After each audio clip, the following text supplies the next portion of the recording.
Assalamualaikum warahmatullahi wabarakatuh. Anak-anakku semuanya, pada kali ini kita belajar tentang sediaan larutan. Pada kelas 1 kemarin mungkin sudah diajari sama Bu Rihma ya, tentang pulvaras, tentang kapsul, juga tentang pulvis ya, atau bedak tabur. Nah, untuk kali ini di kelas 2 nanti bersama dengan Bu Peggy kita akan belajar tentang sediaan larutan, ya, suspensi dan juga emulsi. Nah, yang pertama ini kita bahas sediaan larutan dulu ya. Kita akan belajar tentang konsep peresepan, dosis obat, bentuk sediaan, dan lain-lainnya. Jadi kalau dosis obat itu kayaknya kok di setiap bentuk sediaan ada ya yang oral ya.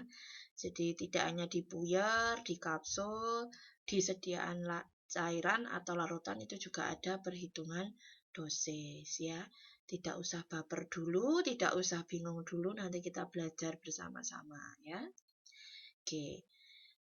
Saya punya ilustrasi tentang hubungan pasien, dokter, dan juga apoteker, di mana pasien ini sudah jelas dia membutuhkan seorang jasa seorang dokter adalah ketika dia sakit ya.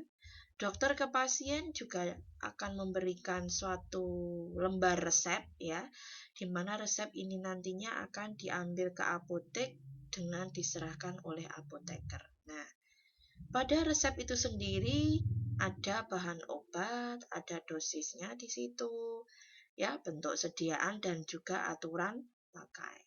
Obat ini bisa jadi obat jadi, ya. Obat jadi itu yang bagaimana? Obat yang sudah jadi dalam bentuk kaplet maupun kapsul yang mungkin dalam bentuk blister atau strip, ya. Nah, kalau obat racikan itu bisa jadi ya semuanya racikan, mungkin puyer, mungkin kapsul ya. Kalau di sini ya karena larutan ya berarti sediaan cair ya. Bentuk sediaan. Nah, tadi saya bilang bahwa ada pulveres kapsul, pulvis aspersorius atau bedak tabur, dan juga ada bentuk sediaan suspensi emulsi. Nah, ini namanya juga bentuk sediaan ya. Nah, kemudian sediaan farmasi diserahkan dalam wadah dan juga etiket label ya. Dan jangan lupa disampaikan kepada pasien penyimpanannya obat bagaimana, itu yang penting ya.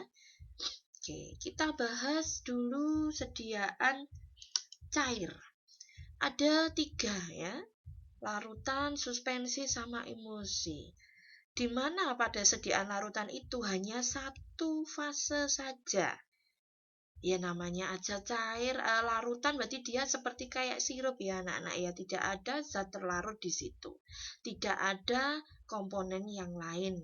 Satu fase. Andaikan di sini ada padat sama cair, padatnya larut dalam cairannya.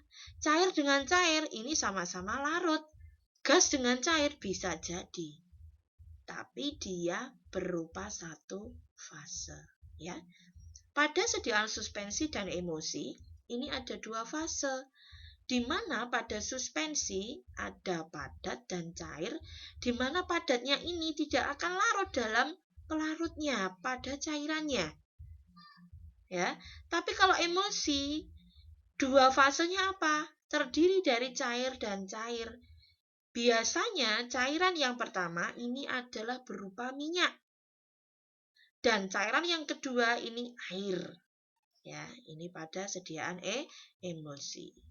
Nah, ini saya kasih contoh resep. Yang sebelah kiri adalah sukus liquir, amonium klorid, sasa, ini adalah OBH. Ya, OBH itu apa toh Bu? Obat batuk hitam. Nah ya, obat batuk hitam. Di sini ada komponennya sukus, amonium klorid, sasa. Kalau yang di sebelah kanan ini sudah bentuk sediaan jadi. OBH kombi 100 ml. Ini tinggal mengambil sediaan jadi OBH. Tapi pada sediaan yang kiri ini adalah racikan. Ya, racikan. Oke, bisa dipahami ya dua resep ini ya. Yang satunya sediaan jadi, yang sebelah kanan, yang sebelah kiri adalah sediaan racikan. Meskipun komponen jadinya hasil akhirnya adalah sama, OBH ya. Oke. Kita akan membahas pengertian umum dan tujuan peracikan sediaan larutan, wadah dan juga etiket label. Ya ini loh ya. Sediaan cair itu adalah cair. Sistem satu fasa yang terdiri dari 2 atau lebih bahan obat. Ya, bisa jadi sirup. Bu, gula sama air boleh-boleh, garam sama air boleh, itu sediaan larutan. Ya, satu fasa. Nah, bahan obat misalkan larutan ini terdiri dari zat padat sama air. Asalkan apa? Solut atau zat terlarut ini larut semua dalam pelarutnya. Nah, ini ya. Kalau bahan obat terlarut namanya solut, pelarutnya namanya solvent. Apa aja tuh Bu solvent itu? Nah ini contohnya air, alkohol ya, dan lain-lain. Nanti ada propilen glikol, polyethylene glikol dan lain-lain ya. Nah, ini ada solvent tidak berkhasiat dan berkhasiat. Ini berarti solvent yang tidak berkhasiat adalah solventnya ini tidak memberikan khasiat pada sediaan tersebut. Jadi misal air gitu ya. Kalau solvent berkhasiat berarti dia larut yang mempunyai khasiat atau mempunyai pengaruh pada bahan obat tersebut. Contohnya solusio asidi borat. Borici itu borat ya. Solusio campora spirituosa. Nah, ini adalah solvent-solvent yang berkhasiat ya. Syarat sediaan larutan. Yang jelas dia harus stabil, jernih. Kalau tidak jernih bagaimana, Bu?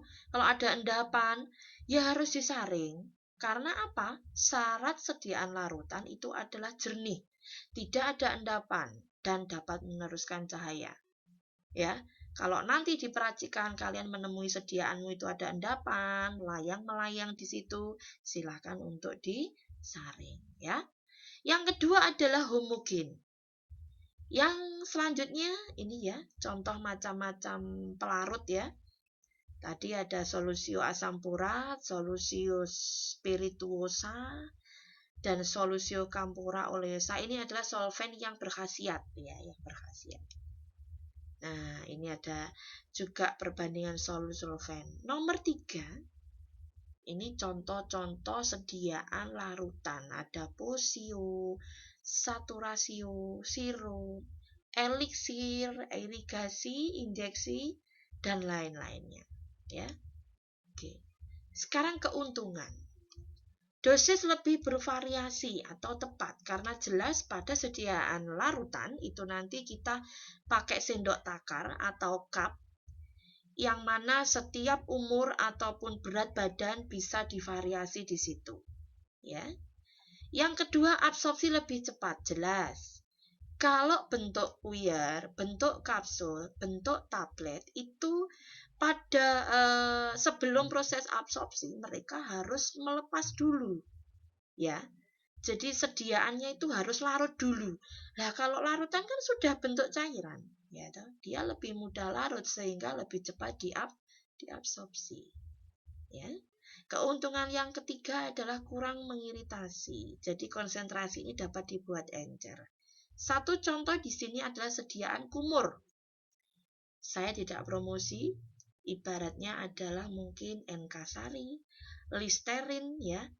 Itu kalau kalian bisa pengen mendapatkan konsentrasi yang encer, ya diencerkan. Toh memang penggunaannya adalah ambil 1 cup sediaan diencerkan dengan sejumlah pelarut atau air, ya kan?